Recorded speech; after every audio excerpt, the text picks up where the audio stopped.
عن أبي هريرة رضي الله عنه قال حضرت ابو هريرة رضي الله عنه د نبی کریم صلی الله علیه وسلم نقل کوي قال رسول الله صلی الله علیه وسلم چې رسول الله صلی الله علیه و آله وسلم فرمایل أعطيت أمتي 5 خصال في رمضان لم تعطهن أمة قبلهم چې زما امت تا فرمضان شریف کی 5 سيزونه په خاص تور سور کړی شوی دي چړمبي امتونو ته نو ور کړی شوی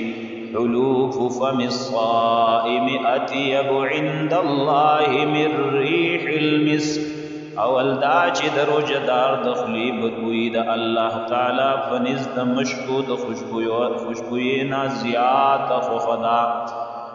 وتستغفر لهم الحيتان حتى يفطروا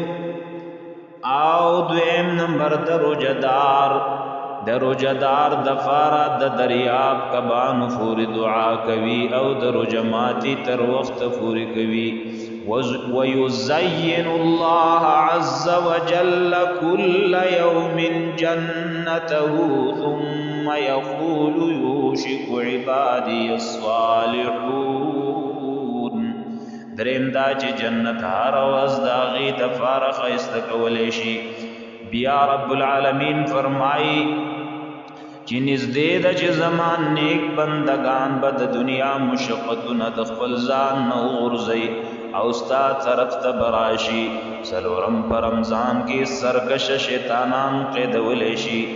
چې هغوی په رمضان کې هغه بدو کارونو طرف ته نشي رسیدلې کوم ته چې په غیر رمضان کې رسیدلې شي